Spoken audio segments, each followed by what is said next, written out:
Thanks for joining us on News Now. I'm Michael Nas. Sub-Saharan Africa, which includes Nigeria, now accounts for 60% of the population in extreme poverty, recording 389 million more than any other region, the World Bank says. The bank's latest Poverty and Shared Prosperity report notes that the region's poverty rate is about 35%, the world's highest. The bank said by 2030, nearly 600 million people will struggle on less than $2.15 a day. It maintains that national policy reforms can help restart progress in reducing poverty, saying stepped-up global cooperation will also be necessary. The report warned countries to avoid broad subsidies and increase targeted cash transfers. The Organization Petroleum Exporting Countries and its allies on Wednesday agreed to slash its crude production target by 2 million barrels a day from November. This is the biggest cut since the group reduced quotas by 9.7 million barrels per day at the start of COVID-19 crisis in 2020. Due to its inability to meet its oil production, Nigeria's production is currently below 1.826 million barrels per day quota assigned to it by the cartel. By the action, Nigeria and other countries lagging in their production output will maintain their quota, while Saudi Arabia takes the largest cut. 14 out of the 19 countries undershot their August quotas, as Russia, Nigeria and Kazakhstan had the largest shortfalls. The coalition also has agreed to extend its production cooperation agreement until the end of 2023. Meanwhile, the price of Brent, the global benchmark for crude, gained $1.62 by rising to 93.4 dollars per barrel a day, 6.23 p.m. at Nigerian time on Wednesday, as producers agreed on a major production cut. Nigeria is a strong member of OPEC, as the country pumps over 1.4 million barrels of crude daily, though this figure has crashed due to the activities of vandals and oil thieves in the Niger Delta. At the international market, crude prices have fallen in recent months on concerns over dwindling demand and fears over possible global recession. The Senate on Wednesday approved the 23 to 25 medium-term expenditure framework and fiscal strategic paper ahead of the presentation of the 2023 budget proposals by the President on Friday. The Senate gave the approval following the consideration of the report of its Joint Committee on Finance and National Planning on the 2023-25 medium-term expenditure framework and fiscal strategy paper, which the President Muhammadu Buhari recently proposed to the National Assembly. The report was presented by the chairman of the committee, Senator Adeola Olamilekon, APC Lagos West. After the debate on the report, the Senate approved for 2023 the oil price benchmark of $73 per barrel of crude oil and sustained as contained in MTEF FSP documents, the exchange rate of 437.57 naira to $1.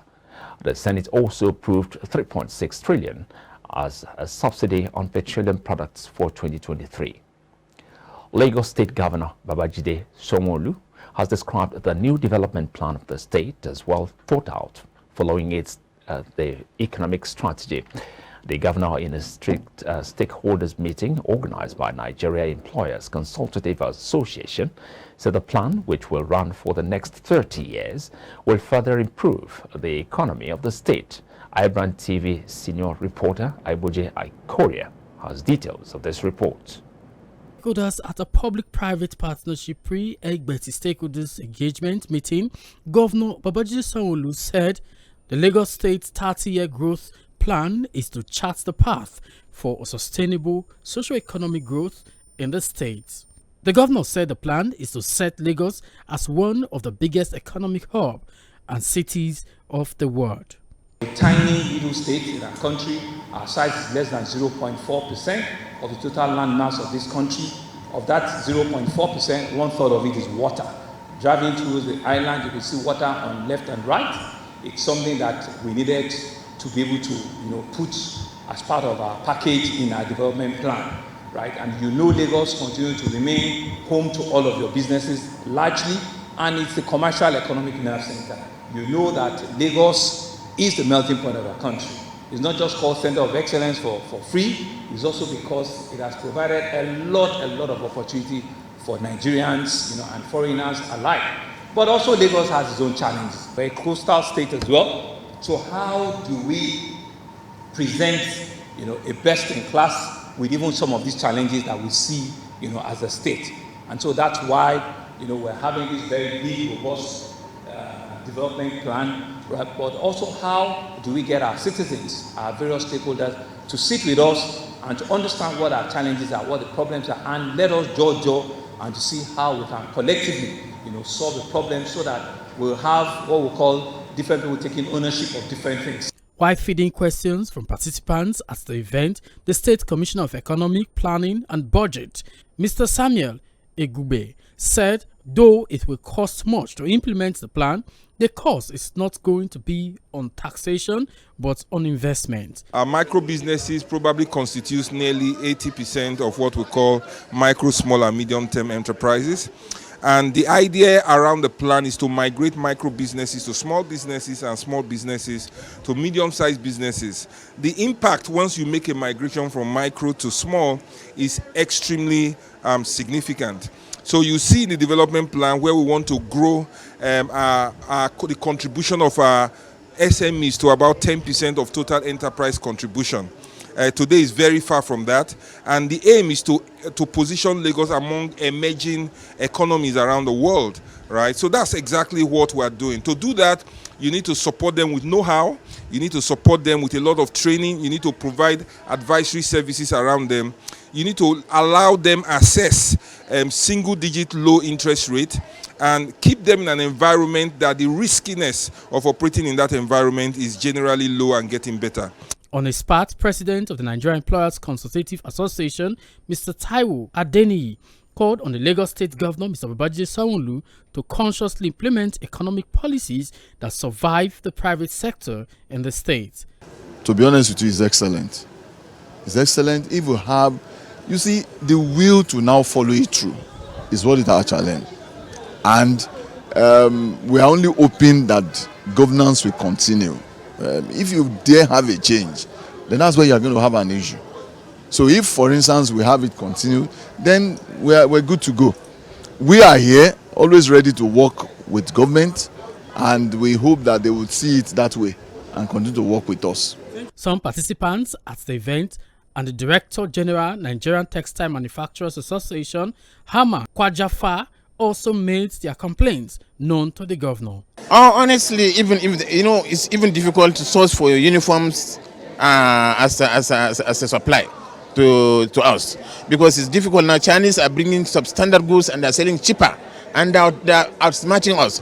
And our high cost of production is totally very high. It's unassuming. So now how do we cope? We cannot sell, and the cost of production is high. So something got to be done to the textile industry, because we don't want to be facing workers every time. When you come to retrenchment, when you come to closing, when you come to having problems, you'll be running to the workers to reduce the number. And it's not good. So we're trying to see what we can do very well, basically, for the companies to come up. Even if we can have an access to small market, even if the local state government can give us a supply of their uniform to schools, and any other kind of towels and even t-shirts. We'll be able to produce for Lagos State government.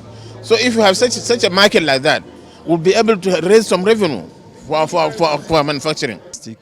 There will be a lot of job creation, and as you've heard, there's also an expectation to also grow some SMEs. SMEs is the backbone of every economy in the whole world. So with what the Lagos State government have in plan, the only issue we think that might be a challenge is the implementation. The pre-Egbeti stakeholders engagement was attended by MDs and CEOs of over 100 companies and private businesses from within and outside the country. iBrandTV reporting for iBrandTV News. The Manufacturers Association of Nigeria has called on government to take a holistic approach against the biting effects of multiple taxation and bad policies affecting its members. President of MAN, Mansour Ahmed, made the appeal while briefing newsmen ahead of its 50th annual general meeting. Try to remain resilient, but frankly, we have not really done as well as we could have done.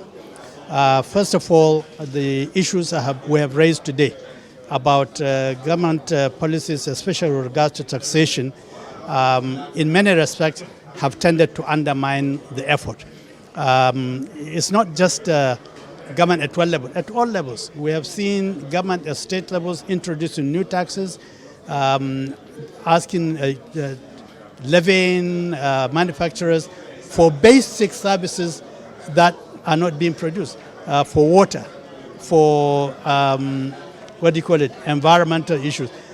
These are areas that really will add costs and make us less competitive. Let's build the industry. Let's create a more robust industry, and then you have opportunity for collecting revenue. So we are hoping that going forward, we will continue to engage government at both the state level and the national level to try and introduce policies that will grow the economy, not contract it.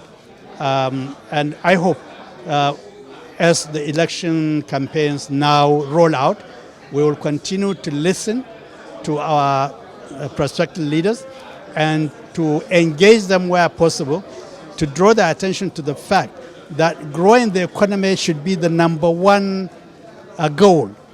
Because without a growing economy, the challenges this country is facing, the challenges of poverty, we are now said to be the poverty capital of the world, the challenges of unemployment, we have now reached unemployment at very, very worrisome levels, the challenges of insecurity. All these challenges, frankly, are challenges that are driven largely by a declining economy. So we must work to revive the economy. We must work to grow the economy. We must work to expand it, particularly to go beyond the oil.